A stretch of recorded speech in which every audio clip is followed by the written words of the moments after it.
Assalamualaikum warahmatullahi wabarakatuh. Alhamdulillahi rabbil alamin. Wassalatu wassalamu ala asyrafil anbiya'i wal mursalin Sayyidina Muhammadin wa ala alihi wa sahbihi ajma'in. Rabbi syrah li sadri wa yassir li amri wahlul 'uqdatam min lisani yafqahu qawli. La hawla wa la quwwata illa billahil aliyyil azim. La hawla wa la quwwata illa billahil aliyyil azim. Wassalatu wassalam ala sayyidina Muhammadin Rasul Rabbil Alamin wa syafi'il muznibin. Tuan-tuan, tak betul tuan-tuan.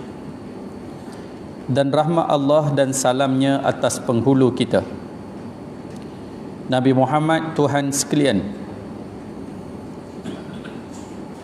dan yang memberi syafaat ia akan segala orang yang berdosa pada hari kiamat.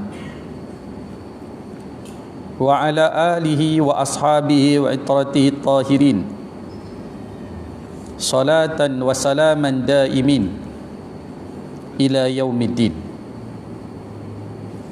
Dan atas segala keluarganya, keluarga Nabi, dan segala sahabatnya, dan segala ikutannya. Kita masih lagi di awal muqaddimah kitab Munyatul Musalli, depan sekali. Kali ikutnya, dulunya kita muqaddimah Alhamdulillahi Rabbil Alamin wassalatu wassalam. Itu nama dia muqaddimah. Jadi hari itu kita berhenti muqaddimah pun tak habis lagi. Mana-mana kita pun bila kita nak berucap, muqaddimah dia begitu. Alhamdulillahi Rabbil Alamin. Itu nama muqaddimah. Allah Ta'ala pun mula Fatihah, mula dengan Al-Quran dengan Alhamdulillahi Rabbil Alamin. Nombor satu sekali, bila kita nak bagi ucapan, salam. Assalamualaikum warahmatullahi. Dan salam ni yang paling betul sekali, dia kena duduk dulu. Kena sebut udkhuluha bis salam. Dahulukan dengan salam. Itulah yang dibuat oleh orang-orang alim ulama dahulu. Bila dia nak ucapan apa-apa, dia bagi salam dulu. Ada juga dia letak salam di belakang. Nah, Alhamdulillahirabbil alamin wassalatu wassalam, semua sekali yang dihormati pengurusi majlis, datuk-datuk, datin-datin, puan-puan, muslimin muslimat, Assalamualaikum warahmatullahi wabarakatuh. Itu style nama dia. Gaya dia gitu. Kurang tepat. Dia salam ni dia duduk dulu. Duduk dulu daripada muqaddimah lagi. Dia ginilah, kalau kita tak tahu dalam nak bagi ucapan, sebagai orang Islam tak tahu bagi ucapan, petua dia kita nak tengok apa-apa ucapan pun kita kena tiru ketua segala ucapan. Tahu apa ketua segala ucapan? Tak tahu? Khutbah Jumaat. Itu panduan dia. Ada. Kerana yang tu yang wajib. Dan dia termasuk daripada semayang. Khutbah Jumaat tu termasuk daripada semayang. Khatib bila nak baca khutbah kena ada wuduk, kena tutup aurat. Bahkan khutbah pertama, khutbah kedua tu pun dah termasuk dalam semayang. Sebab Jumaat tu pengganti Zuhur. Zuhur 4 rakaat, Jumaat 2 rakaat. Mana lagi pi 2? Nah, Jumaat tu pengganti Zuhur. Zuhur 4 rakaat, Jumaat 2 rakaat, dan diganti dengan 2 khutbah. Faham tak? 2 khutbah. Jadi kira sama je. Kerana 2 rakaat lagi diganti dengan 2 khutbah. Baik. Kalau kita ikut susunan khutbah, salam tu duduk awal ke duduk selepas daripada muqaddimah? Duduk awal. Naik-naik dulu Assalamualaikum warahmatullahi. Jadi kalau kita apa-apa ucapan, kita nak berucap, ketua dia khutbah Jumaat. Berjemaah kan wajib kena ada alhamdulillahirabbil alamin. Berjemaah juga wajib kena ada wassalatu wassalam. Berjemaah juga tak boleh sembang. Ceramah-ceramah apa pun tak boleh sembang. Kuliah-kuliah apa tak boleh sembang. Sebab ketua dia khutbah jemaah tu. Ada. Itu. Maknanya tiru yang tu. Jadi jangan kita pakai ikut sedap je. Adalah kadang-kadang tu saya duk pi mana-mana ucapan pun kadang-kadang ada jawab buat style lagu tu. Ada alhamdulillah wassalatu wassalam yang dihormati apa gitu gini apa semua sekali akhir sekali assalamualaikum warahmatullahi. Salam di ujung. Ada salam di ujung. Itu. Benda ni tuan-tuan sekalian bukanlah kata benda berdosa benda apa tapi tak tepat. Ada tak tepat. Cara dia ikut khutbah. Khutbah tu ceramah lah jawab. Batu ceramah. Baik, mukadimah kitab pun ditiru situ. Alhamdulillahirabbil alamin. Wassalatu wassalam. Kalau ikut situ. Cuma orang pandai-pandai saya sebut dah dulu ni, khutbah dia tu melambangkan tajuk. Tak perlu lagi bila nak bagi ucapan tajuk ceramah saya pada hari ini, tajuk khutbah saya pada hari ini. Bahkan hari ini kalau hakim-hakim lah dalam pidato apa semua, kadang hakim pun tak apa nak tepat juga kadang tu. Saya biasa dengar dia kata ceramah bagus, tapi saya tak boleh nak bagi markah penuh pasal dalam ceramah tadi tak sebut tajuk apa. Saya ingat kalau pertandingan ceramah kalau tak sebut tajuk tu kira satu kesalahan besar. Saya tak betul tu. Sebab tajuk tu dah ada dah dalam mukadimah tu dah ada. Macam tajuk yang kita baca lepas, kata baca tu dah ulang tu pula. Sebab tu kita perhati. Kalau tuan-tuan perhati ucapan tokoh ulama yang ada sampai sekarang, yang mukadimah dia sentiasa berlain. Mukadimah dia sentiasa berlain segala ucapan dia. Turun jihadi awam. Cuba tuan-tuan perhati. Kalau dia nak cerita tajuk tu, mukadimah dia benda berkaitan gitu. Tajuk benda tu, itu mukadimah tu sentiasa berlain. Kita tak ingat banyak. Ceramah apa pun, cakap apa pun, suasana apa pun, alhamdulillah rabbil alamin wassalatu wassalam. Itu je. Itu je kata. Kalau nak cerita benda yang tu, mukadimah dia akan begitu. Macam nak cerita tentang Maulid Rasul, alhamdulillahillazi arsala rasulahu bil huda wa dinil haq. Jalan ni ceramah tentang Palestin, alhamdulillahi wahdah sadaqa wa'dah wa nasara 'abdah wa 'azza jundahu wa zamal ahzab wahdah. Dia akan kena kalau orang pandai-pandai lah. Itu cerita dia. Baik. Jadi tak apa, kita duduk tang wassalatu wassalam ala sayyidina Muhammadin. Selawat dan salam juga kepada penghulu kami Sayyidina Muhammad. Selawat dan salam pada penghulu kami Sayyidina Muhammad. Dulu dipanggil penghulu. Sayyidina ni terjemah penghulu. Lala ni kitab baru lah ni tak terjemah penghulu dah. Dia terjemah junjungan kami. Mungkin tak sesuai nak guna perkataan penghulu zaman sekarang. Tak sesuai. Penghulu kami dia tak apa nak sesuai. Sebab zaman dulu hak paling tinggi Tok Mulu lah. Ada kalau kampung tu disebut Tok Mulu tu habis rank dah. Habis rank dah. Lah ni Tok Mulu ni ada lah Tok Mulu, tapi penghulu tu dah dia apa semua dah. Sebab tu lah ni banyak dia tak terjemah makna penghulu dah. Terjemah makna junjungan kami. Itu. Rahmat dan salam atas penghulu kita Nabi Muhammad, Tuhan pesuruh Tuhan sekalian alam, dan yang memberi syafaat ia akan segala hambanya yang berdosa pada hari kiamat. Nabi Muhammad tu memberi syafaat kepada hamba dia yang berdosa pada hari kiamat. Tu Nabi Muhammad sallallahu alaihi wasallam. Sebab itu hari ini masih lagi banyak program-program sambutan Maulid Rasul. Macam-macam dah orang pertikai tentang sambutan Maulid Rasul ini. Kerana dalam Quran tak ada suruh sambut Maulid Rasul. Dalam hadis Nabi pun tak ada suruh sambut Maulid Rasul. Sahabat-sahabat dulu pun tak buat sambut hari lahir Nabi sallallahu alaihi wasallam. Jadi kita sambut hari lahir Nabi sallallahu alaihi wasallam. Dia satu benda je sambut Maulid Rasul ni. untuk memupuk rasa cinta dan kasih pada Nabi sallallahu alaihi wasallam.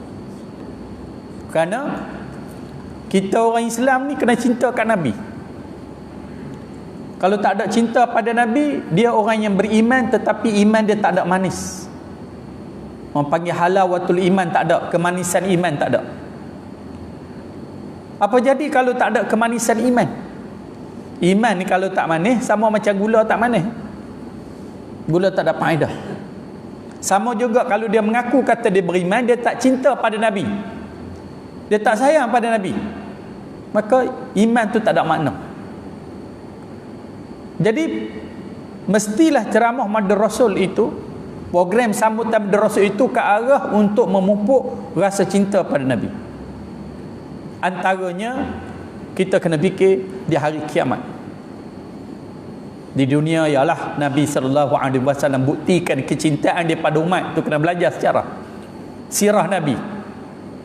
Akhirat nanti Nabi mensyafaat pada hamba-hamba dia yang berdosa. Masa manusia nafsi-nafsi masing-masing.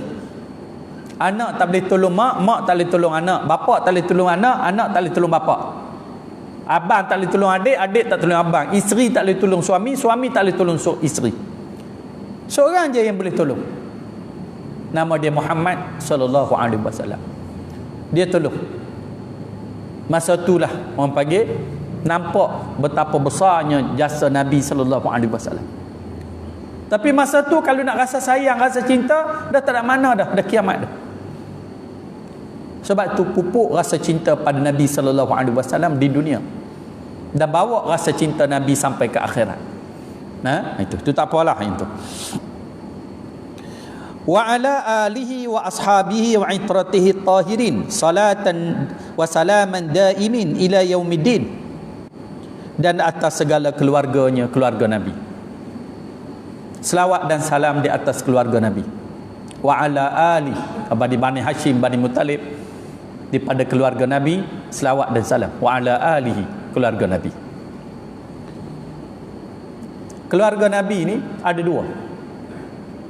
Satu dipanggil keluarga nasab, keluarga keturunan. Sampai ke hari ni pun orang duk sebut keturunan Nabi ni.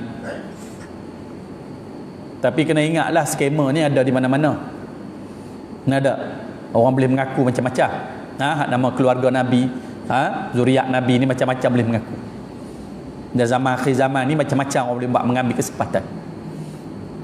Tapi keluarga Nabi itu ada keistimewaan dia, ada kelebihan dia. Wa ala ahli, keluarga Nabi. Yang keduanya keluarga Nabi, keluarga seugama. Macam kita ni bukanlah orang panggil, kalau segi nasabnya mungkin tak kot, tapi keluarga kita berkeluarga dengan Nabi, keluarga seugama. Itu yang Allah Ta'ala sebut, innamal mu'minuna ikhwatun, sesungguhnya orang mukmin tu saudara. Fa aslihu baina akhawaikum, buat baiklah dengan saudara-saudara kamu, kata Allah dalam surah Al-Hujurat. Maknanya kita saudara Nabi, kita keluarga Nabi. Keluarga apa dia? Keluarga seugama. Nabi bawa Islam, kita Islam. Dan semua orang Islam ni keluarga kita.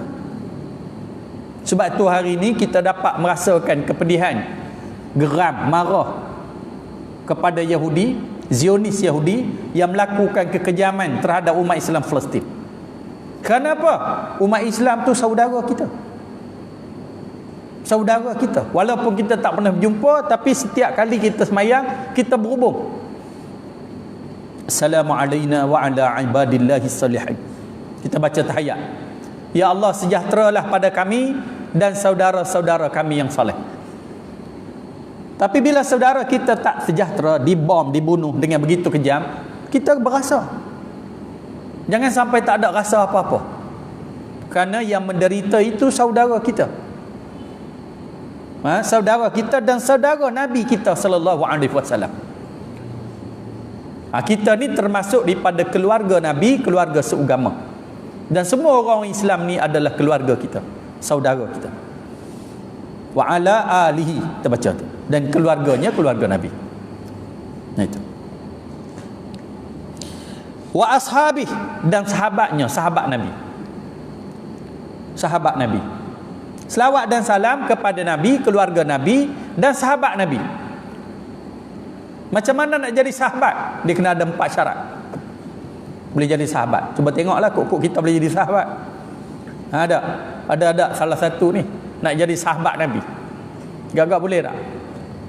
Syarat yang pertama nak jadi sahabat Nabi, kena hidup sezaman dengan Nabi. Nabi ada masa tu hidup. Syarat pertama tak masuk dah gitu. Ada. Dia kena hidup zaman Nabi, sezaman dengan Nabi sallallahu alaihi wasallam. Syarat yang kedua, kena bertemu dengan Nabi sallallahu alaihi wasallam. Kalau dia duduk sezaman dengan Nabi tapi dia tak pernah bertemu dengan Nabi, dia tak jadi sahabat. Macam di zaman dahulu ada seorang nama dia Uwais Al-Qarni. Seorang yang beriman di Yaman. Dia hidup sezaman dengan Nabi. Bahkan dia pernah pergi ke Madinah nak berjumpa dengan Nabi sallallahu alaihi wasallam, tapi dia tak sempat bertemu dengan Nabi. Uwais Al-Qarni. Dia ni tak nama sahabat, tapi dipanggil waliullah, kekasih Allah, orang yang soleh. Kenapa? Dia hidup sezaman dengan Nabi tapi dia tak sempat bertemu dengan Nabi, bersemuka, tak sempat. Jadi syarat yang pertama, kena hidup sezaman dengan Nabi dan kena bertemu dengan Nabi. Syarat yang ketiga, kena beriman dengan Nabi sallallahu alaihi wasallam. Kalau hidup sezaman dengan Nabi, bertemu dengan Nabi, tak beriman, tak disahabat. Abu Jahal hari jumpa, Abu Lahab jumpa. Hidup sezaman dengan Nabi, berjumpa dengan Nabi, tapi dia tak ada sahabat, dia tak beriman dengan Nabi. Itu syarat yang ketiga. Syarat yang keempat, dia kena mati dengan iman. Ada juga selepas daripada Nabi sallallahu alaihi wasallam wafat, dia murtad. Dia murtad. Macam zaman Sayyidina Abu Bakar Siddiq radhiyallahu anhu. Di antara tugas yang besar selepas kewafatan Nabi sallallahu alaihi wasallam, Sayyidina Abu Bakar Siddiq radhiyallahu anhu berperang dengan orang yang murtad. Lepas Nabi wafat, dia murtad. Maka yang ni juga tak masuk sahabat.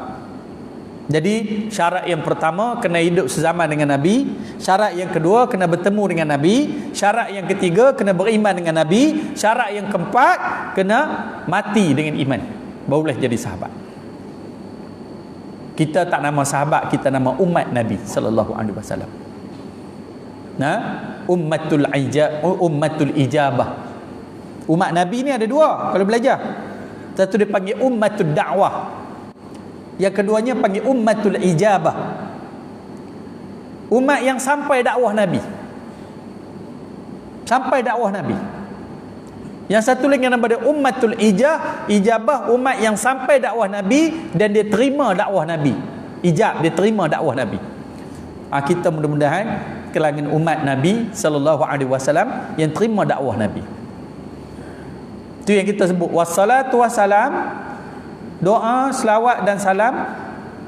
Selawat ni doa lah kepada Nabi kami sallallahu alaihi wasallam, kepada keluarga Nabi sallallahu alaihi wasallam dan sahabat-sahabat Nabi sallallahu alaihi wasallam. Itu. Dan segala ikutan daripada anak buah yang suci mereka itu akan rahmat dan salam yang berkekalan keduanya hingga hari kiamat. Habislah mukaddimah kitab Muniyatul Musalli ni. Alhamdulillahi rabbil alamin, wassalatu wassalamu ala asyrafil anbiya'i wal mursalin wa ala alihi wa sahbihi ajma'in. Setakat tu kalau kita sebut mukaddimah tu habis mukaddimah. Wa ba'du, ataupun amma ba'du. Tuan-tuan bisa dengar ada perkataan wa ba'du ataupun amma ba'du. Apa dia benda ni? Tahu tak apa dia? Khatabah jemaah berbunyi selalu amma ba'du. Ataupun wa ba'du. Tahu tak gedebak ni apa dia? Kau dengar saja wa ba'du, amma ba'du, tentu apa dia? Amma ba'du maknanya adapun kemudian daripada itu. Tu makna dia. Kemudian daripada mana? Kemudian daripada saya bagi salam tadi, kemudian pada saya puji-pujian tadi, kemudian daripada saya selawat dan salam tadi. Itu makna amma ba'du. Ataupun senang kita nak faham bila mana-mana ucapan, baik khutbah ke ucapan apa-apa pun kita boleh sebut amma ba'du. Menandakan bila sebut amma ba'du ni mukadimah dah habis. Islam ni ada cara bercakap dia, ada cara susunan dia. Faham? Bila sebut amma ba'du, tanda mukadimah dah tamat. Habis nak cerita pasal lain pula. Itu. Sebab itu bila kita bagi ucapan apa-apa, bila sebut amma ba'du ataupun wa ba'du, makna sama je, menandakan mukadimah dah tamat. Faham? Jadi kita ni sebut pun wa ba'du, maknanya habis dah cerita pasal mukadimah, nak masuk tajuk lain pula. Faham? Fa'lamu ya ma'syaral muslimin, waffaqana Allah wa iyyakum wa alhamana rusydana wa azana min syarri anfusina. Adapun kemudian daripada itu, maka ketahui oleh kamu, hai orang yang muslimin. Kata dengan, ini kata siapa ni? Kata dengan Syekh Daud Abdullah Al-Fathani. Kata dia, adapun kemudian daripada itu, ketahui oleh kamu, hai segala orang muslimin, telah memberi faham akan kami dan akan kamu Allah Subhanahu wa ta'ala. Telah memberi faham akan kami dan akan kamu. Siapa bagi faham? Allah. Kalau Allah tak bagi faham, tak fahamlah kita. Dia kata telah memberi faham, selama ni yang bagi faham kami Allah, yang bagi faham kamu pun Allah. Faham ni benda penting. Kalau tak faham, tak payah cerita. Siapa yang bagi faham? Allah bagi aku faham, dan Allah juga bagi kamu faham. Maknanya bila kamu faham, syukurlah pada Allah, kerana bukan semua benda yang kita boleh faham. Allah Ta'ala yang bagi faham. Itu Allah yang bagi faham. Macam kita cerita tentang bahtera Nabi Nuh alaihi salam. Hari ini orang kaji, kerana cerita tentang bahtera Nabi Nuh ni dicerita dalam Quran banyak kali Allah sebut, dan cerita dalam kitab-kitab dulu, Taurat, Injil, ada cerita tentang bahtera Nuh. Dan dalam kalangan kitab-kitab dipegang oleh Bible apa semua ada cerita. Lalu mereka kaji tentang bahtera Nabi Nuh. Allah Ta'ala cerita Nabi Nuh ni, setelah dia dakwah lebih daripada 950 tahun, kaum dia degil, Allah perintahkan supaya buat satu bahtera, kapal. Kapal tu disebut buat 3 tingkat. Tingkat atas manusia duduk, tingkat nombor 2 binatang duduk, tingkat nombor 3 binatang-binatang buas, sepasang letak. Tuan-tuan, bila kita dengar lalu kita faham tak kata kapal Nabi Nuh ni tercanggih dan tak ada canggih. Tak ada orang boleh buat kapal secanggih hari itu, dan secanggih seperti mana hari itu ni. Bagi orang faham, dia akan nampak. Pertamanya, kapal ni dia bawa manusia, buat binatang, dan termasuk binatang buas yang dibuat oleh Nabi Nuh AS. Dan masa tu berlakunya tufan, banjir yang tenggelam. Ada kata tenggelam seluruh alam, seluruh dunia tenggelam. Dan ada ribut. Maknanya tentulah bila bah yang begitu besar ada ribut, maknanya dia ada gelora yang sangat dahsyat. Tahu berapa ribu kali ganda dahsyat daripada tsunami. Kapal ni tak tenggelam. Ada, kalau kita faham. Di situ kita nampak canggihnya. Tu yang kata yang bagi faham ni Allah. Sebab tu orang yang baca Quran, bila hati dia bersih, dia akan nampak dengan mendalam hebat dan canggihnya. Dia belayar kan. Nabi Nuh ni di Iraq. Apa dia ni, kapal tu berlabuh di Bukit Al-Judi, dan nama dia Ararat Zengah tu, di Turki. Kapal ni belayar dalam keadaan begitu gelora yang cukup dahsyat selama 40 hari. Lalu dia mendarat di Turki. Itu Perjalanan daripada Iraq sampai kita boleh tengok sekarang berapa 500 600 kilometer lebih nak sampai ke sana. Tak apa tuan-tuan. Dia cerita dia kapal ni nak bawa binatang buas. Senang kan nak bawa rimau ni, nak bawa serigala, nak bawa ulat tedung selau nak bawa segala ni sepasang 40 hari duduk atas dengan makan dia, dengan udara, dengan suhu dia, dengan oksigen dia, dengan apa semua dah. Kita faham. Maknanya kapal yang paling canggih, kapal yang dicipta oleh Nabi Nuh. Bagi orang faham. Itu. Nak kata hebat. Orang nak jaga penguin ke? Itu panda sudah panda. Nak ambil panda awak mai daripada China dak mai zoo negara ni. Tentu aja nak jaga dia tu apa semua. Berapa juta kos setahun. Baru seekor panda. Nada. Nabi Nuh bukan buat panda saja. Semua zaujain, sepasang. Hak jenis sejuk dia nak sejuk, hak jenis panas dia nak panas. Makan pula selama 40 hari dalam tu. Kita kata tak apalah, Nabi Nuh ni ada mukjizat. Allah Subhanahu wa ta'ala selalunya Allah biar hamba dia berusaha. Sebab tu Allah perintahkan Nabi Nuh bina kapal. Allah suruh dia buat. Allah boleh je fa iza arada syai'an an yaqula law kun fayakun. Dak, boleh guna sekelip mata boleh, tapi Allah suruh macam Nabi lah. Kalau ikut tak apa perang. Betapa Nabi ada mujizat, tunjuk tangan mampu semua. Musyrikin Nabi kita. Tapi Nabi pecah muka, sahabat dicincang lumat di medan Uhud. Ada waktu kalah, ada hampir kalah. Itu kerana berperang. Maknanya Nabi Nuh ni bina. Allah suruh bina. Bi'ayunina, dengan depan mata kami bina. Tu yang orang kaji tu, masa tu dah ada elektrik. Sampai hari ni orang kaji, ada batu yang dibawa tu, batu tu ada tenaga elektrik. Tidak macam mana binatang-binatang ni nak boleh bawa. Makan dia sudah ada, makan dia sudah apa semua. Bukan mudah nak tangkap sepasang tu, bukan satu benda mudah, susah. Tu yang kata canggihnya. Saya ada 3 hari ni, 2-3 hari lepas, upah orang tangkap kebau bapak saya. Dia belah kebau ni kami kecil-kecil lagi, 40 tahun 50 tahun duk belah. Jadi kebau tu dah jadi liak, selit liak, tengok orang macam hantu dah. Keturunan tu dah belah. Tapi dah lama dia pun tak mau dah, saya pun cari orang tangkap. Ada orang tangkap, saya pun duduk dalam hutan kat pun ni lah. Nak bawa kebau ni tu bukan satu benda mudah.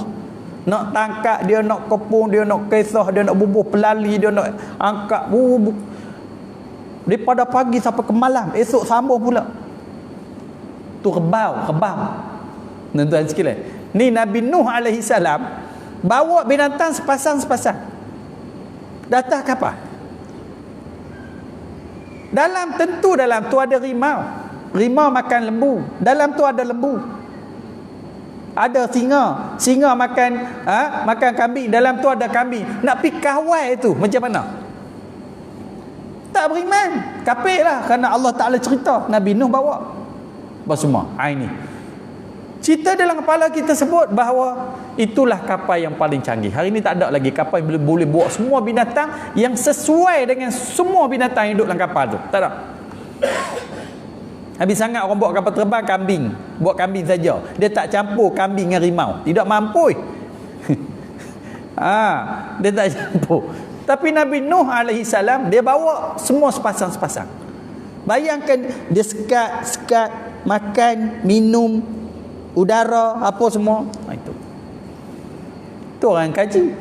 Kalau kaji bagaimana cara ulat perlu apa, bagaimana cara rimau perlu apa, singa perlu apa, semua cukup lengkap dalam Bahtera Nuh. Itu.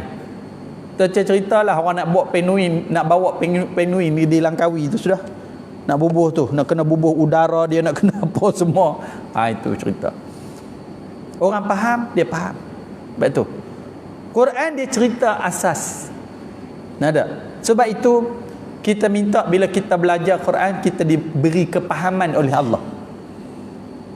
Sama juga ni Syekh Daud dia sebut telah memberi faham akan kamu dan akan kami. Akan kami dan akan kamu. Mudah-mudahan Allah bagi faham. Jadi doa. Ni orang belajar kitab dulu ni dia nak mukadimah ni kerana di sini ada doa mustannaf. Kalau kamu ngaji kitab aku sampai sudah pun kalau Allah tak bagi faham, tak faham juga. Aku haraplah dia tu disebut tu. Adapun kemudian daripada itu maka ketahui oleh kamu hai segala orang muslimin telah memberi faham akan kami dan akan kamu Allah Subhanahu wa taala. Dan menilhamkan kamu. Allah ilhamkan kamu. Itu yang Nabi sebut. Kita hidup di akhir zaman ni dah tak ada wahyu. Wahyu dah tak ada. Kerana wahyu ni diturun kepada Nabi. Nabi kita sallallahu alaihi wasallam wafat, wahyu dah tak ada. Cuma yang ada akhir zaman ni ilham. Yang Allah Taala anugerahkan kepada orang yang soleh-soleh, ilham. Nah, sebab itu tuan-tuan, ilham orang soleh ni kita kena takut. Nah itu. Sebab itu Nabi ittaqu firasatul mu'minun fa innahu yanzuru binurillah. Takutlah firasat orang mukmin kerana dia melihat dengan cahaya Allah. Hang tengok dengan mata tapi dia melihat dengan cahaya Allah. Sebab tu akhir zaman ni kita ikutlah ulama yang soleh, yang beramal dengan ilmu dia. Nah, ikut dan beramal dengan ilmu dia akhir zaman ni. Nah itu. Kenapa? Sememangnya akhir zaman tak ada wahyu turun dah. Quran dah cukup, dah memadai. Lebih pada cukup. Tapi ada Allah Subhanahu wa taala bagi ilham. Ilham. Itu. Sebab Allah kita haraplah kita ni Allah Taala bagi ilham yang baik-baik. Ilham ni benar baik-baik, lintasan yang baik. Ada satu dia bagi was-was. Syaitan dia bagi was-was. Wah-wah ni dia ragu-ragu.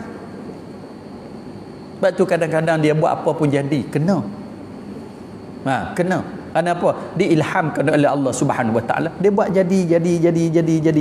Kerana ilham dia baik. Ada ilham dia baik. Ni kadang-kadang dia buat tak mau jadi, buat nu tak jadi, buat ni tak jadi, buat nu tak jadi, buat jadi. Tawahlah habis apa semua. Kerana mungkin kita tak dapat ilham. Bahkan kadang-kadang setengah-setengah orang dia panggil orang, tolong saya bagi pendapat aku ni tak dapat ilham lah, nak buat macam mana? Aku ni tak ada. Lah ni dia tak panggil ilham tu, dia panggil idea. Aku tak ada idea apa semua. Tu cerita dia. Sebab itu kita harap supaya Allah Subhanahu Wa Taala bagi ilham yang baik-baik kepada kita. Kita faham, Allah bagi ilham. Ada ilham nak buat kena. Ada orang disusun, hang ni macam atok duk kena apa semua, aku buat tak mau kena. Buat jadi, aku buat tak mau jadi. Ada, tak mau jadi. Itu. Ilham yang baik yang Allah Taala kurniakan. Tengah orang tuan-tuan, dia beli tanah. Dia macam nampak tu tanah tu dia beli. Ada. Ramai tu. Dia kaya bukan pasal dia cerdik tau. Dia kaya pasal dia dapat ilham yang baik. Ada ilham yang baik. Dia macam tahu tanah tu nak jadi highway. Dia macam tahu. Dia beli 4-5 tahun jadi highway. Pak kena, orang bayar pampasan 2 juta. Dia beli 30,000 ya. Dia beli 30,000. Tu dia betul. Sebab tu orang yang melabur, orang yang susun apa semua ni, dia kena tau. Dia atok dia kena. Dia buat rumah kena. Dia buat ni kena. Dia buat kedai tempat dia kena. Setengah orang kerja perhabis duit. Ada? Perhabis duit. Buat kedai-kedai orang tak pi. Siapa nak pi kedai tak kena jalan. Apa semua tak kena cara. Apa semua. Sebab itulah kita minta pada Allah bagi hang muda-muda ni banyak lagi perjalanan jalan hidup Nabi supaya Allah ilhamkan pada kita benda yang baik-baik. Memanglah akhir zaman wahyu tak ada. Wahyu tak turun dah, habis Quran dah cukup sempurna dah. Sampai itu kita harap Allah bagilah ilham yang baik. Allah bagi ilham yang baik. Tu mudah-mudahan dengan berkat kita belajar kitab Syahdu Al-Fatani seorang ulama besar ni, berkat mukadimah kita mengaji ni, dia doa pada kita, Allah bagi aku faham, bagi kamu faham, dan Allah Ta'ala bagi ilham pada kamu. Mudah berkat doa dia, pada malam ni kita mengaji kitab yang sangat besar dan karamah ini, Allah akan ilhamkan pada kita benda yang baik-baik sentiasa. Ada macam-macam cadangan yang kita nak, ada macam-macam benda yang kita susun tapi tak menjadi. Pasal apa dia jadi? Kalau kita fikir, pasal apa dia jadi? Ada itu kerana dia ni, kadang kita tengok ni buat apa pun jadi, aku buat apa pun tak pun jadi. Ada buat ni macam kena je, ada macam kena, dia tak, aku pun tak tahu, cuma dapat ilham sebab macam ni, apa idea begini apa semua. Itu Allah ilhamkan pada dia, ada ilham. Itu cerita dia. Jadi tak payahlah pergi menengok, cari tok bomo tilik sana tilik sini, tak payahlah. Itu syirik nama dia. Syirik. Cukup dengan ilham yang baik. Ada ilham yang baik, insya-Allah dia akan kena. Tu cerita dia. Itu kadang dia susun sesuatu benda apa semua. Orang panggil. Yalah macam tak apalah cerita macam di Nahdah, bila saya nak buat apa-apa, sebelum nak letak satu, nak bina satu bangunan apa-apa tu, saya ambil masa lama fikir. Ada buat madrasah tani, nak buat hotel tani, nak letak tani. Bukan pakai kita buat ada. Kadang sampai 2 tahun. Ada. Duk ejah nak bagi baik kena apa semua. Itu. Kadang tak buat lagi, tak dapat lagi apa idea nak susun lagu mana apa semua. Lepas tu saya nasihatkan kawan saya apa semua. Bila kita nak buat satu, jangan pakai puk pergi buat lagu tu, esok roboh pula. Pasal tak kena pula pergi korek pula, pergi tebuk pula, pergi katak pula. Kita dah buat sekali saja. Ada buat sekali, jangan silap aku buat tadi duduk tengah-tengah pula dah. Tolak pula. Kita buat tepi tu ketik derma pula. Dia orang tolak boh itu dah. Atau tak kena pula tani boh apa semua. Best sekali kerja. Ada. Abang tu fikir, tengok, tilik, renung. Tu yang kadang-kadang letih tuan-tuan sekalian. Letih semua. Itu. Sebab tu kalau kita nak buat apa-apa, tak baiklah kita cari orang-orang yang soleh ni, minta pendapat dia. Ada, minta pendapat dia. Tu cerita dia. Orang panggil dia ada, orang panggil ilham yang baik. Ada orang yang dianugerahkan oleh Allah tak ilham. Macam nak berniaga, ada orang yang Allah anugerahkan pada dia ilham yang baik dalam ilmu perniagaan. Hanya buat benda tak kena. Ada, hang buat macam ni. Ada, hang buat macam ni tak kena buat macam ni. Cara dia macam ni apa semua. Ini bukan wahyu. Ada. Ini orang yang Allah Taala anugerahkan ilham yang baik. Wahyu ni untuk nabi-nabi. Ada. Tanya orang-orang yang macam ni. Lebih bagi orang yang baik-baik, yang soleh-soleh. Itu. Lebih bagi dia firasat dia, dia lihat dengan cahaya Allah. Bukan lihat dia. Jangan kita pandai-pandai. Dan sekalian. Dengan kita pandai. Cari, minta, tunjuk, tanya pendapat orang. Akhirnya, tuan-tuan sekalian, insya-Allah itu betul. Jangan kita pandai-pandai, kadang buang, membazir, tak tahu hala gitu. Itu. Baik. Lagi dia doa apa lagi?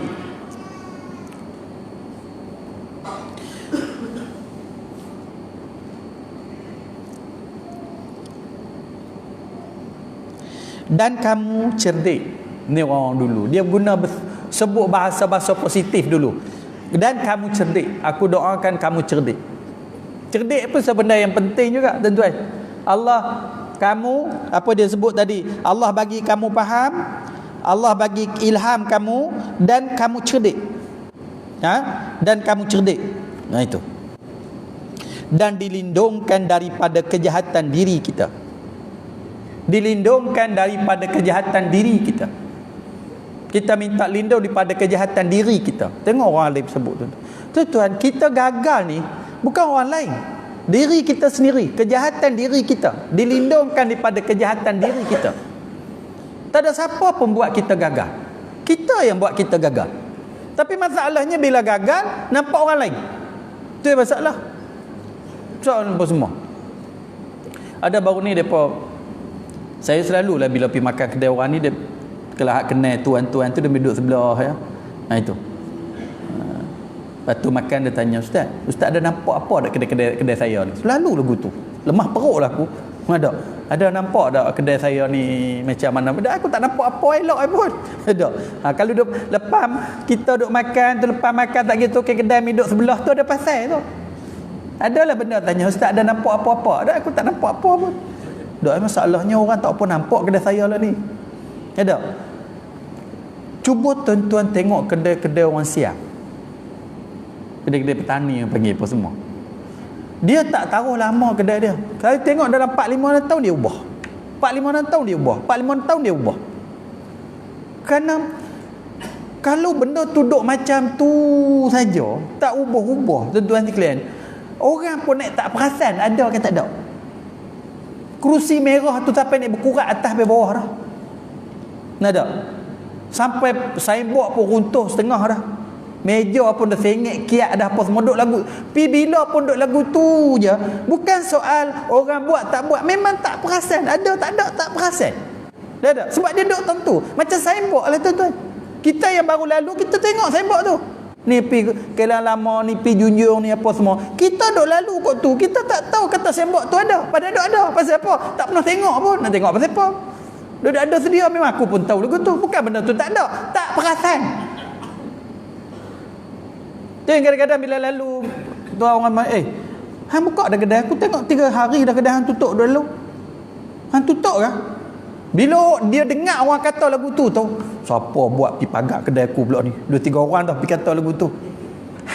Apa panggil kejahatan diri sendiri. Tuan-tuan, cuba ubah. Hak baru ni saya sebut lah ni, buka kerusi-kerusi ni. Buang meja-meja ni, apa semua, ubuh lain, cat lain, apa semua ni. Baru dia nampak segar. Nah semua. Sebab tu nombor 1 sekali kejahatan diri kita. Malah, putus asa, apa semua ni. Tak mau dengar cakap orang, degil, apa semua. Semua ni mintalah Syahid kata kejahatan dari diri sendiri.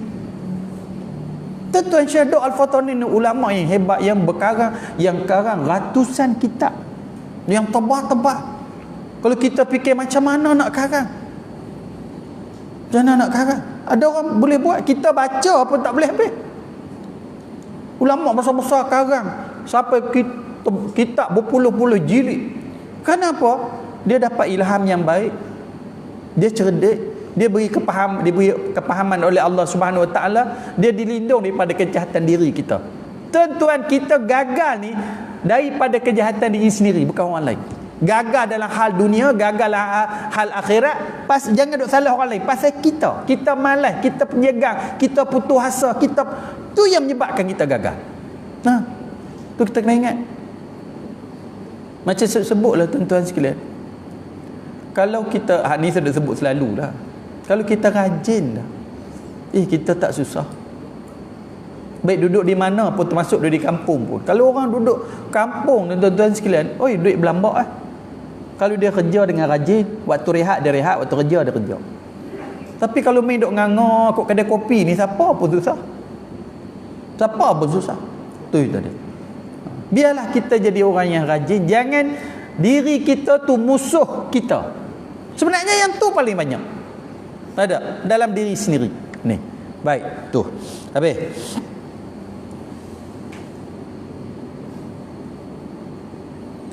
Inna salata imaduddin. Inna salata imaduddin. Wa ajallu mabani al-Islam Islamil khamsi ba'da syahadatain. Ni semua kata Syekh Daud. Yang tadi dia mukadimah, yang ni dia sebut, dia kata Syekh Daud. Yang tadi dia sebut. Tadi mukadimah dia doa sikit untuk anak-anak murid dia yang mengaji kitab ni. Mudah-mudahan kita anak murid dia lah, sebab kita belajar kitab dia. Lepas pada tu dia cerita. Sebab itulah cermatnya ulama-ulama dulu. Itu. Ujung sekali kata, kamu cerdik. Bagi semangat Allah ni panggil, bagi motivasi. Allah ilhamkan kamu cerdik, dan mudah-mudahan Allah lindungkan daripada kejahatan di kamu sendiri. Tuan-tuan, orang lain boleh khatam kitab. Kita sekat hari ni, kita apa yang kita khatam? Khatam adalah khatam. Kita apa pun tak ada khatam. Siapa yang salah siapa? Ada. Salah siapa? Kejahatan dari kamu sendiri. Bukan orang lain. Dia kata. Awal-awal dia bagi dah. Tu tengok diri kita jahat atau jahat. Ni semua. Kadang lagu ni. Ni rasa malas kan. Sejuk seram nak demam. Tak mengaji. Apa semua. Kadang main. Lagu tu main. Tak ada satu kitab yang khatam. Tak ada. Harap-harap tuan-tuan, Muniatul Musallin ni khatam lah.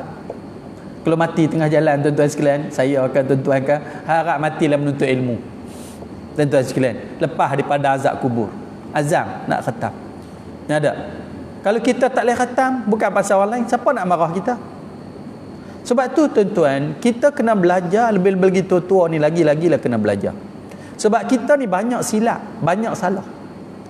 Kalau kita silap dulu banyaklah orang boleh tegur. Sebab kita ni budak, orang tua boleh tolong tegur kita.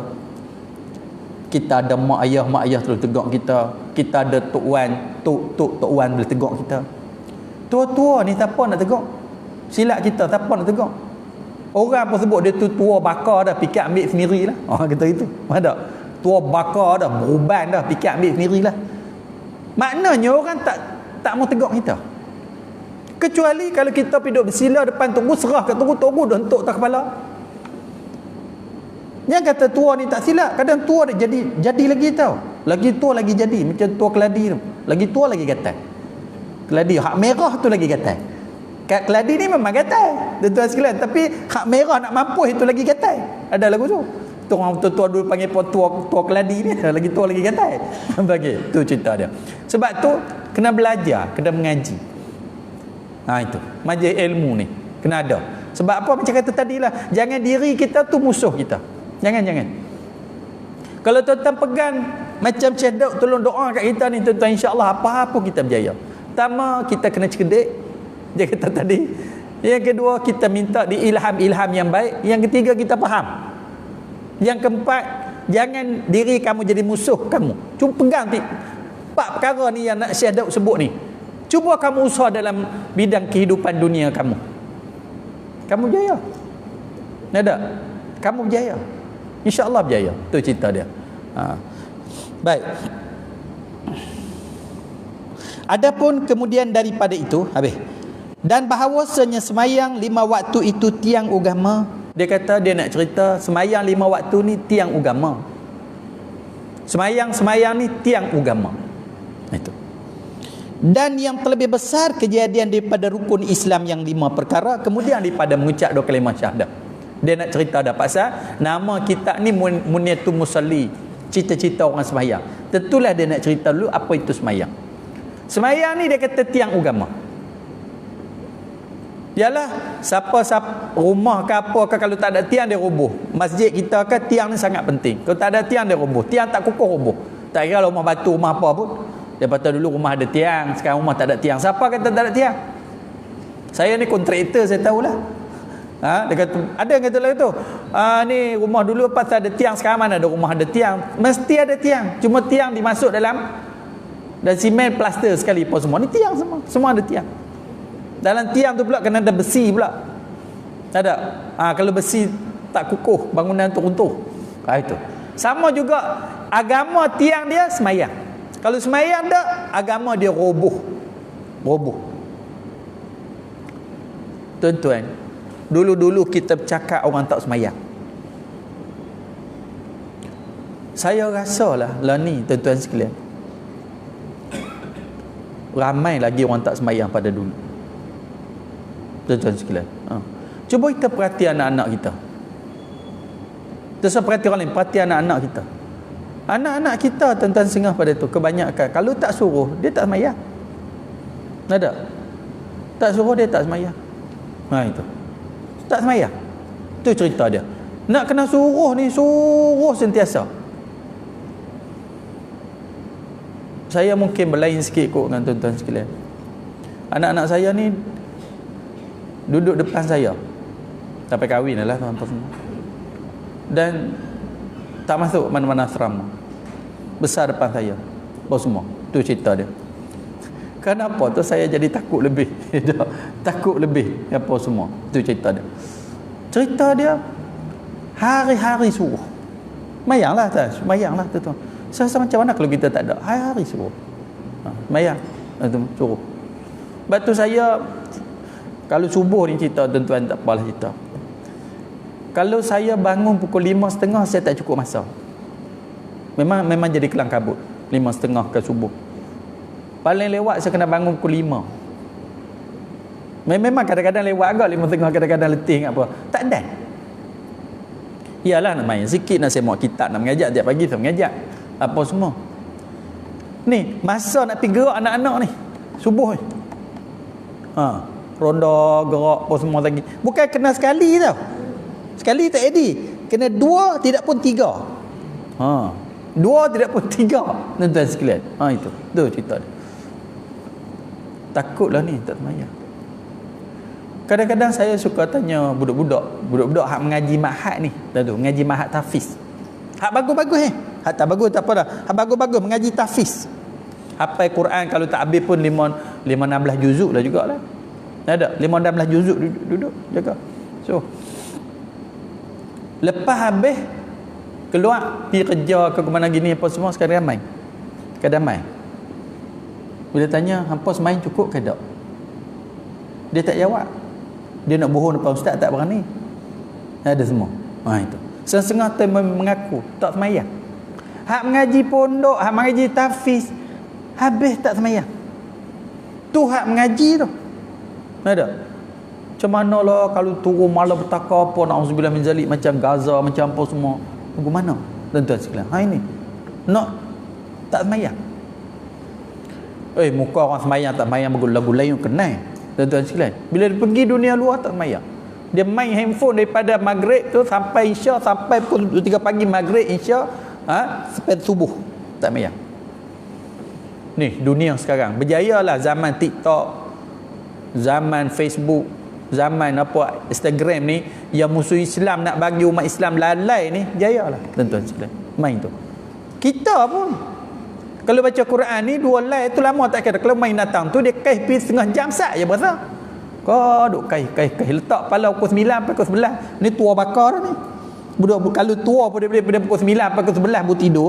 Budak dia lajak sampai 4-5 pagi. Dah macam 4-5 pagi. Ni dunia. Nak gerak balik tu. Suruh anak muda semayang pun. Kita tengok subuh. Berapa kerat je anak muda main semayang. Tak semayang. Tok mari tok wan main, ayah main, anak tak semayang di rumah. Anak tak semayang di rumah. Tuan-tuan, tu yang takut. Ini. Sedangkan bila tak semayang, dia roboh agama. Agama tu roboh. Tu tengok ada cerita Kampung Rawa. Ada.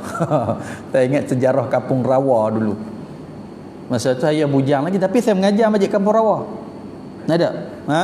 Saya bujang lagi saya mengajar masjid Kampung Rawa. Siapa? Tak tahu orang. Itu. Masjid Kampung Rawa dulu riuh pasal Hindu nak roboh masjid, cerita dia.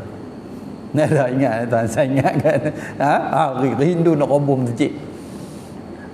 Cerita ni tak tahu mai di mana. Saya mengajar masjid Kampung Rawa tu. Bila dengar kata Hindu nak roboh masjid ni, hari Jumaat tu pakak pergi semayang masjid Kampung Rawa. Tu Kampung Rawa dalam Pekam apa dia just town kan. Dan Penang tu betul. Masa saya duk mengajar kampung penuh mengaji Kampung Rawa duk mengajar. Masa tu bujang ni belasan tahun. Itu mengajar. Penuh. Masa tu Tok Imam duduk depan rumah flat bukan duduk dalam masjid. Sebab duduk dalam masjid lagi makmum mayang depan pada Tok Imam. Penuh depan. Monoru pergi. Itu. Sampai saya ingat masa nak pi naik Jabatan Pulau Pinang tu, hak jaga tu tanya nak pi Kampung Rawa ke? Ya, semua pakak pi. Ingat tuan-tuan bukan pi. Tahun bila tak tu saya ingat tu. Masa tu last Anwar Ibrahim jadi Timbalan Perdana Menteri. Balik-balik tu kena pecah lah. Tadi saya ingat tu. Ada Anwar Ibrahim ni saya ingat. Banyak. Dia balik-balik tu dia damai-damai tu balik kena pecah. Panggil. Itu. Bila nak ceritanya, nak cabat satu je. Orang kita ni kalau dengar kata Hindu nak roboh masjid ke, siapa-siapa nak roboh masjid ke, lagu tu lah dia sanggup mati. Penuh mari. Sampai FRU pernah. Saya pun kena gas pembenih mata. Ada. Pergi. Buat semua. Nak habaq satu. Dengar kata dengan masjid ni orang nak roboh ni cukup. Cukup sensitif. Tahap Hindu nombor 2 ni hak tak semayang. Ni roboh agama. Ada. Ni agama roboh agama tak kuat. Orang tak semayang ni tak kuat. Apa lagi? Memang tak kuat. Kita ingat agama kita ni hak pegang dengan agama Islam ni kuat ke tak kuat, tengok semayang tu kuat ke tak kuat. Inilah keadaan kita sekarang. Tuan-tuan sekarang makin teruk. Dengan anak-anak muda tak semayang. Dan tak semayang. Nanti sekalian. Itu. Dengan dunia sekarang. Itu ada. Cuba tuan-tuan, na'udzubillah lah, kalau dengar apa-apa orang nak maknanya kat masjid Kanan Lama ni. Lebih kalau kapiak dengar kata nak pergi roboh masjid Kanan Lama, gamaknya, penuh mari. Jam berapa kilometer nak bak masjid nak roboh. Orang nak roboh. Apa semua. Lebih kalau kapiak nak roboh. Sedangkan hak roboh agama ni ialah orang tak semayang tu. Dia roboh agama dia. Agama dia roboh dalam diri dia. Tak ada agama. Tak main tak ada agama. Ini duk jadilah ni. Tu. Baik, tu kata Syekh Daud. Semayang 5 dan bahawanya semayang 5 waktu itu tiang agama lebih besar kejadian Islam yang 5 perkara. Kemudian daripada mengucap dah kalimah syahadah. Dia tak ada dah. Dalam agama ni benda lebih besar lepas daripada mengucap dah kalimah syahadah, kata Syekh Daud, semayang. Dia paling besar. Semayang. Tu Nabi sebut, man taraka salatan muta'ammidan faqad kafara jihara. Siapa tinggal semayang hal keadaan sengaja, dia ni kafir dengan nyata. Dia kafir. Sebab tu tuan-tuan, orang Arab dia tak semayang, dia kok mana pun dia semayang. Ke seluar pendek pun semayang, dia takut kafir. Ada. Kalau kau airport tu kadang saya pergi semua seluar pendek semayang. Kau kadang kalau kau Pantai Cendang tu kau masjid Porto Moyong tu macam-macam ragam pakai habis semayang. Janji semayang. Tu takut jadi kafir tau. Kalau semua piada panggil tu.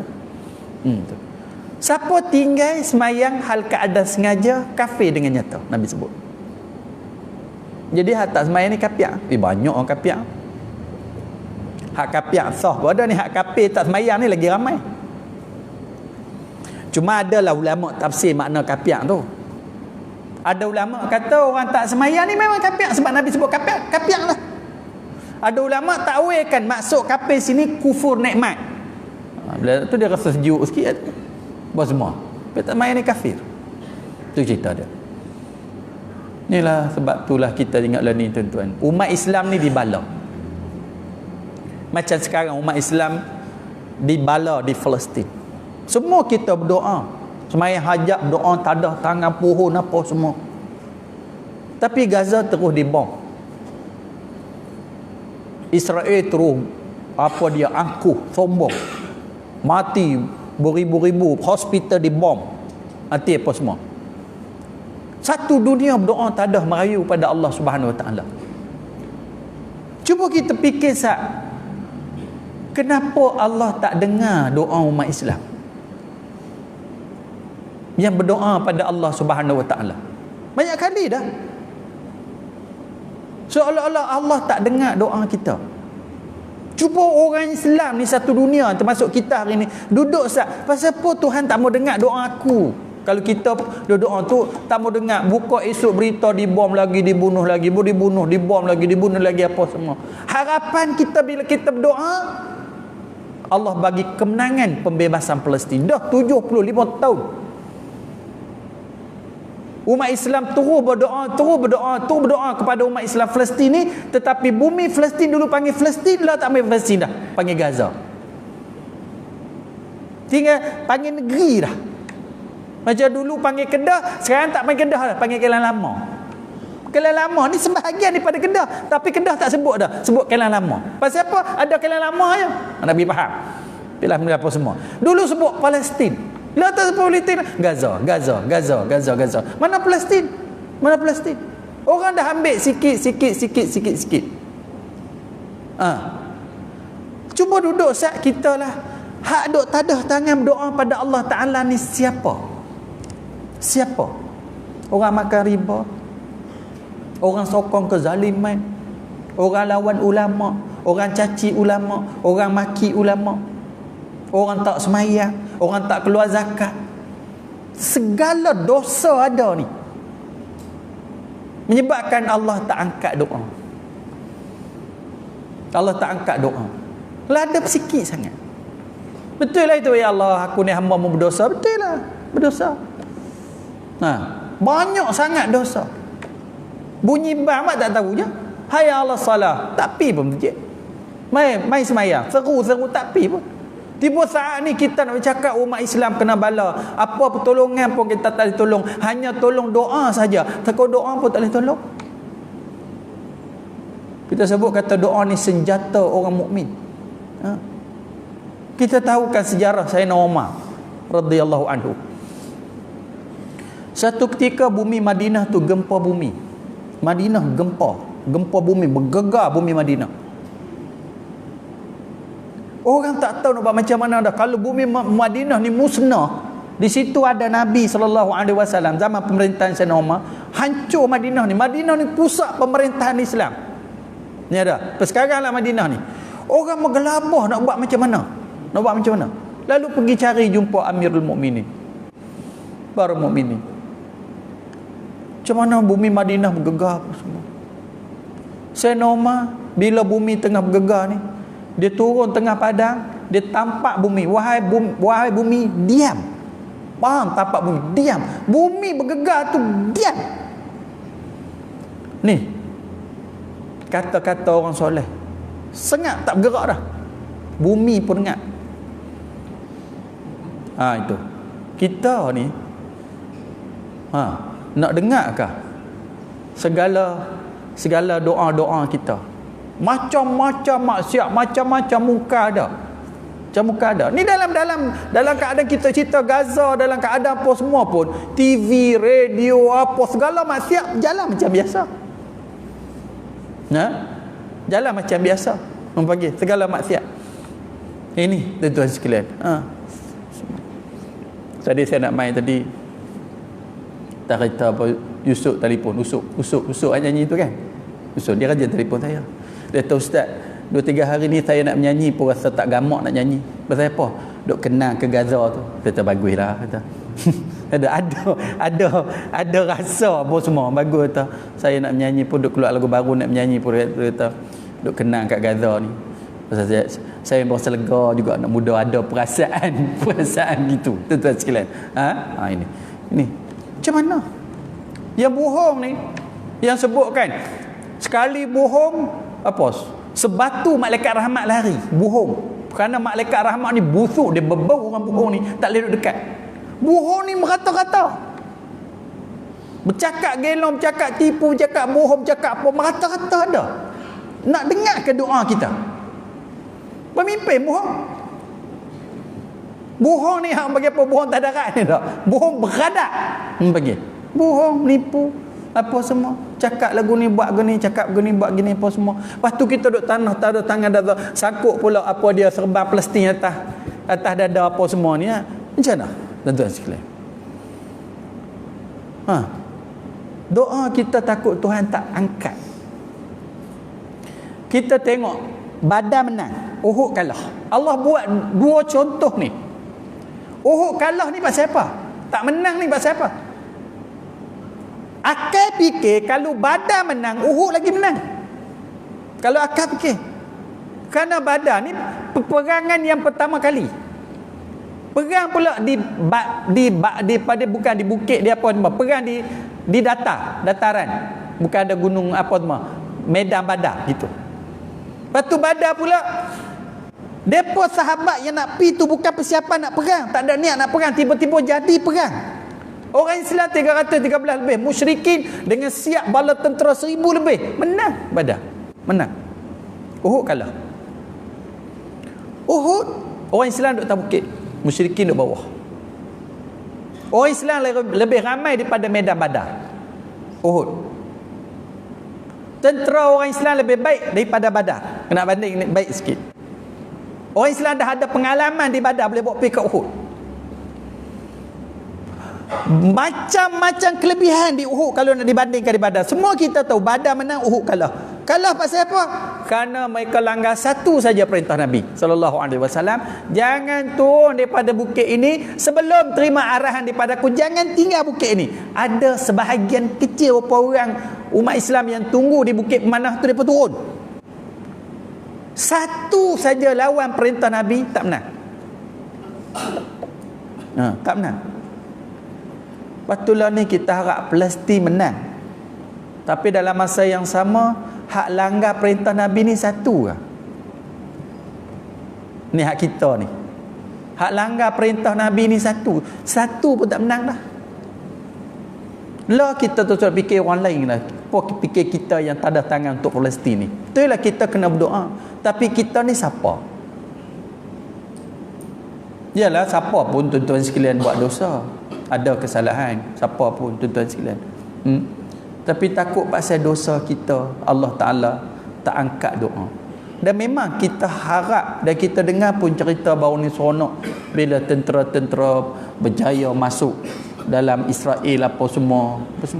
Dan yang masuk ni orang-orang yang soleh, orang yang kuat, orang yang bertakwa apa semua. Tapi kita kena doa lah untuk suruh.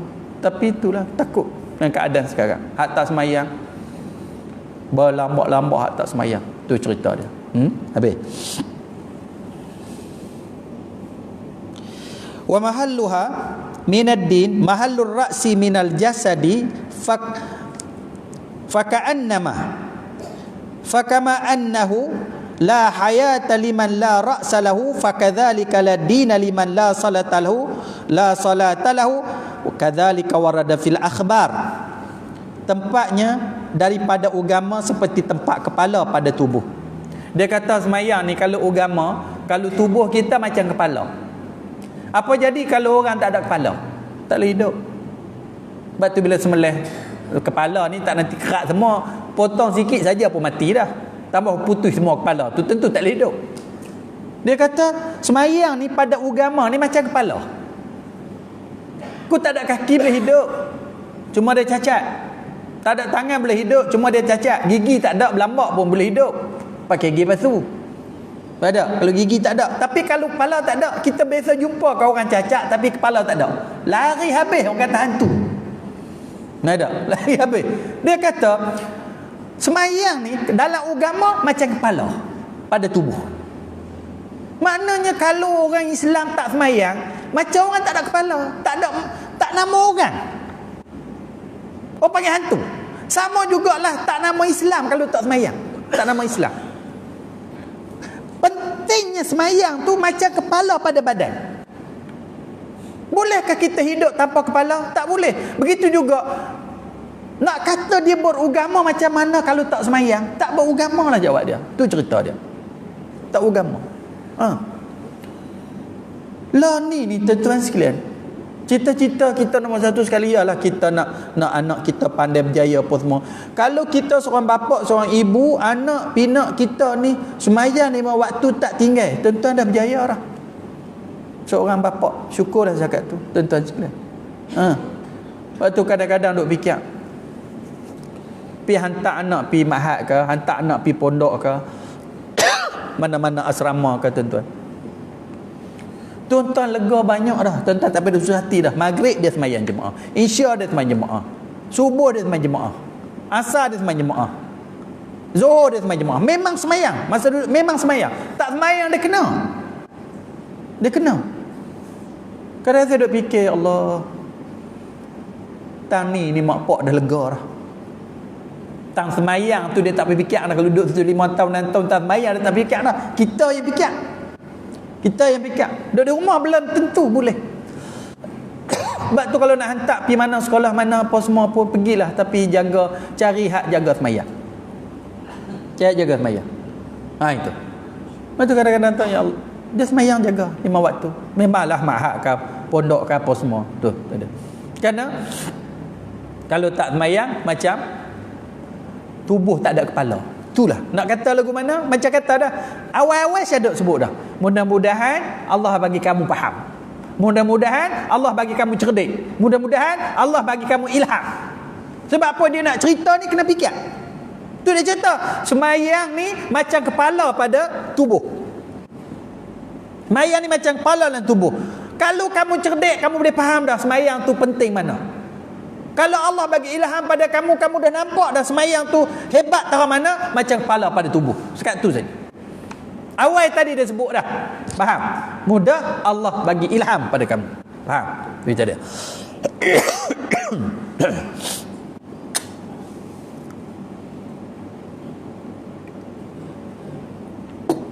Maka seperti bahawasanya tiada hidup bagi orang yang tiada kepala baginya, Maka demikianlah tiada agama bagi orang yang tiada semayang baginya. Demikian telah datang beberapa hadis Nabi sallallahu alaihi wasallam. Nah itu. Ja'alana Allah wa iyyakum minal muhafizin 'ala salatil muqimin laha al-khashi'in fiha ad-da'imin 'alayha fa bidzalika amara Allah ibadatul mu'minin fi kitabih wa bihi sifahum fa qala hafizu 'ala salawati wa salatul wusta wa qumu lillahi qanitin. Ini fasa yang kedua, masih lagi doa musannif, doa pengarang yang orang nak sangat. Kalau orang mengaji pondok yang ni lah damba sangat, dia nak sangat. Masih lagi dalam doa musannif. Orang-orang alim ni tuan-tuan cermat. Dia tak masuk lagi cerita apa semua. Muqaddimah, lepas muqaddimah amma ba'du, lepas amma ba'du ni dia masih lagi doa untuk orang yang belajar kitab dia ni. Mudah-mudahan kita semua masuk dan doa dia. Baik kita yang belajar kitab dia. Dia kata apa? Menjadikan kami Allah Subhanahu wa taala dan akan kamu. Dia kata aku doalah oleh kerana kamu mengaji kitab aku pun karang kitab ni, menjadikan akan kami Allah Subhanahu wa taala dan akan kamu orang yang memelihara atas sembahyang 5 waktu. Dia kata harapan aku dengan berkat kamu belajar kitab aku ini, Allah jadikan aku dan kamu orang yang bukan sekadar sembahyang, orang memelihara sembahyang, orang jaga sembahyang. Jaga sembahyang. Mudah-mudahan Allah jadikan kamu begitu. Allah jadikan kamu orang memelihara sembahyang 5 waktu dan orang yang muqim bagi sembahyang. Orang yang muqim bagi saya mendirikan dan memeliharakan dia. Itu. Dia kata aku doa pada kamu mudah-mudahan kamu orang yang memeliharakan sembahyang dan muqim. Muqim ni orang yang dirikan sembahyang, hak-hak sembahyang dia tunai. Dalam sembahyang ni ada hak-hak sembahyang yang kita kena tunai. Hak dia. Itu. Baik, tengok depan tu. Memelihara akan dia lagi orang yang khusyuk padanya. Harapan aku selepas pada ni kamu bukan sekadar orang sembahyang, orang di sembahyang, Allah kurniakan kamu khusyuk. Ini doa. Doa. Belum lagi dia nak cerita dalam ni, mudah-mudahan kamu orang yang dirikan sembahyang, orang yang memelihara sembahyang dan kamu dianugerahkan oleh Allah khusyuk. Khusyuk ni satu anugerah. Tuan-tuan, kita cubalah macam mana pun nak khusyuk sembahyang. Cubalah. Tapi kalau kita tak minta supaya Allah kurniakan khusyuk dan Allah tak anugerahkan kita khusyuk, tak khusyuk juga. Mudah-mudahan Allah anugerahkan kita sebelum kita mati ni orang yang khusyuk dalam sembahyang. Itu. Baik. Padanya dan tetap hatinya. Tetap hatinya. Baik. Khusyuk ni di luar. Kita sebut khusyuk dalam. Khusyuk ni di luar. Macam tuan-tuan mengaji ni khusyuk lah ni. Diam je. Itu khusyuk. Duduk kali sana kali sini gawu sana. Ini panggil tak khusyuk. Tak khusyuk. Ni main nak sampai pukul 9 tak khusyuk tu dia nak main dah lah tu. Tapi tak apalah tak. Itu makna khusyuk. Khusyuk ni makna duduk diam. Tu khusyuk. Ada kalau kita dengar bercakap dia dengar, itu khusyuk. Ada. Dia tak gaduh. Itu khusyuk. Hak hati tu dipanggil tetap hati. Hati duduk diam. Dipanggil hati tetap. Itu. Di luar dia khusyuk, dan hati dia pun duduk diam. Tak pi sana, tak pi sini. Itu cerita dia. Dua-dua sekali kita harap dia doakan kamu orang yang khusyuk. Ada orang sembahyang tak? Betul lah tak batal. Sat ni, sat tengok atas, sat tengok semua. Ini nama dia orang yang tak khusyuk. Di luar dia tak khusyuk. Hati duduk diam. Hati kita tak duduk diam. Kadang hati tak kadang lah selalu. Dia pi rata. Kalau semayang tu kita tengok budak-budak lari sana lari sini lari sana lari sini, kita marah. Tapi budak tu lari badan je. Kita lah semayang lari ni, lari pi sampai ke Kulim tu. Pelan semayang. Dia duduk sini. Hati lari pas Kuala Lumpur tu. Pas Gaza tu hati. Berlari rata lah semayang. Itu nama dia hati tak duduk diam. Mudah-mudahan lepas pada ni dia kata hati kamu ni mengaji apa dia semayang, hati kamu duduk diam. Itu kata dia. Baik. Dan anggotanya di dalam semayang, bukan hati saja, anggota dalam semayang lagi mengekalkan atas semayang, yakni tiap-tiap sudah semayang mencita ia nak mengerjakan semayang yang kedua. Ini sifat-sifat yang diharap ada pada kita orang semayang. Hak tadi kan, tak mau ulang dah hak tadi ni. Dia kata aku harap juga ada satu perasaan ada dalam hati kamu selepas semayang, kamu ada rasa nak semayang lagi. Aku harap kamu ada sifat tu. Alhamdulillah lepas sembahyang maghrib lagi aku boleh lagi sembahyang isya. Alhamdulillah lepas sembahyang isya lagi aku boleh sembahyang subuh lagi. Alhamdulillah sembahyang subuh lagi boleh. Dia dah ada ke tak ada sifat tu pada kita? Dah kebanyak assalamualaikum. Jadi sudah sembahyang dah, tengoklah zuhur lagi macam mana pula. Sepatutnya lepas bagi salam lagi ada lagi rasa nak sembahyang. Kena ada sifat tu. Sebab tu dia bangun sembahyang sunat. Lepas tu dia bangun buat lagi. Lepas tu dia balik, hati tu berasa nak main lagi. Benda ni kena ada lah hati kita. Rasa kita mungkin tak ada. Kalau kita pergi makan kedai yang sedap tu, sedap kedai kari kepala ikan ke, nah, pergi makan sedap kedai ni, lepas makan kenyang tuan-tuan berasa nak buat apa? Aku nak main lagi. Pasal apa? Pasal sedap. Kalau tuan-tuan pergi makan kedai tu main haram pun tak sedap, tuan-tuan kata apa? Tobat tak main dah, sebab tak sedap. Badak. Jadi semayang kita ni sedap ke tak sedap? Semayang kita ni sedap ke tak sedap? Nak jawab? Sedap ke tak sedap? Betul itu tu. Bukan kalau dia pergi makan sedap tu, dia bukan sekadar nak bawa kalau anak bini dia main. Makan sedap ingat anak bini. Oh, ingat 2-3 hari nak bawa anak bini aku makan sedap kedai ni. Pasal apa semayang tak ada perasaan tu? Dia kata mudah-mudahan lepas pada ni kamu ada perasaan tu. Perasaan apa? Lepas semayang nak semayang lagi. Lepas semayang nak semayang lagi. Lepas semayang dia macam rasa berat nak salam tu, rasa berat. Kenapa? Kerana nikmatnya semayang tu. Faham tak? Itu. Ni tak mengaji lagi tuan-tuan. Kau tuan-tuan kata mengaji. Ni baru Syekh Daud duk main nak pujuk anak-anak dia supaya mengaji. Ada? Ni anak-anak Syekh Daud lah ni. Orang-orang alim dulu tuan-tuan sekalian hebat, duk pujuk je. Aku ni apa semua. Dalam pujuk ni pun tak tahulah berapa orang nak khatam. Ni Syekh Daud pun duk pujuk anak-anak dia. Dia cerita begini, cerita macam-macam lah cerita tadi. Itu. Dia tawarkan. Macam orang nak tawarkan satu benda pada kita lah. Dia nak tawarkan kereta. Kita pergi kat showroom Toyota ke apa semua, kita nak beli kereta. Dia kata apa? Dia akan ceritalah supaya kita ni gemar kereta tu. Kereta ni ada power steering, kereta ni boleh lepas steering jalan sendiri. Dia apa minyak, dia seat, dia cover dengan ni, cover dengan ni, apa semua ni. Dia sebut tu supaya kita minat beli kereta tu. Syekh Daud ni dia cerita ni supaya kita minat mengaji kitab dia tu. Kalau tak minat lagi, nak kata apa? Mampu pihak. Nak kata lagu tu kah? Teruk sangat. Gitu. Dia cubalah pujuk anak-anak dia ni. Tuan-tuan tengok hati seorang orang alim, tuan-tuan sekalian. Sebab tu tok guru ni tahu. Dia mak bapak kita, tengok mak bapak kita macam mana, macam itulah tok guru kita. Saya alhamdulillah ada benda tu. Hari-hari ingat kat tok guru saya, rindu kat tok saya mati dah semua. Kawan-kawan saya pun tahu sebut bila pergi mana-mana macam mana saya layan tok guru saya. Saya selalu sebut dia kata, ni bukan mengaji mana nak. Kami pergi mengaji Mesir, kami pergi mengaji Jordan. Duduk di pondok tu. Faham betul?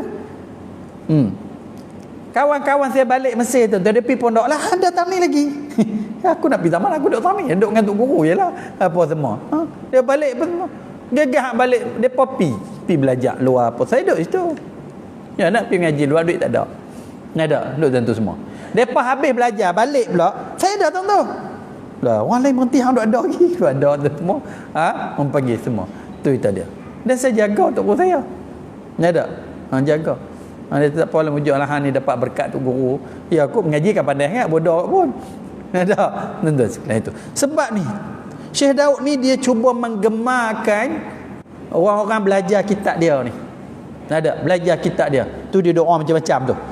Itu. Demikianlah selama-lamanya. Dia kata, harapan aku demikianlah selama-lamanya. Ada pada hati kamu ni, lepas sembahyang nak sembahyang lagi, lepas sembahyang nak sembahyang lagi, rasa tak sabar nak sembahyang. Itu ada perasaan tu. Itulah disuruh Allah Subhanahu wa taala akan hamba-Nya yang mukmin dalam kitabnya. Dia kata kalau kamu nak tahu, macam itulah Allah suruh hamba-Nya mukmin dalam kitab Al-Quran. Apa dia? Kena ada sifat-sifat tu. Antaranya, lepas kamu semayang, kamu rasa nak semayang lagi. Bukan buat-buat, ada rasa. Macam saya kata tadi, bila kita pergi makan satu restoran yang sedap, nanti saya akan main lagi. Pasal apa? Kita menikmati satu benda yang lazat. Jadi oleh kerana kamu menikmati semayang yang lazat, maka tentulah kamu nak semayang lagi. Itu. Panjang lagi no. Segala hamba mukmin akan kita dengan dialah memberikan sifat mereka itu. Jadi tentu dengan dialah memberikan sifat mereka itu. Wallahu a'lam. Bismillahirrahmanirrahim. Allahumma salli ala sayyidina Muhammad wa ala sayyidina Muhammad. Allahumma nas'aluka uluman nafi'a wa arzaqan wasi'a, amalan salihah wa qalban khashi'a wa sa'adatan daran husnul khawatim anta kharizqin. Rabbana atina fid dunya hasanah fil akhirati hasanah wa qina azabannar. Sallallahu ala sayyidina Muhammad wa ala alihi wa sahbihi ajma'in. Alhamdulillahirabbil alamin.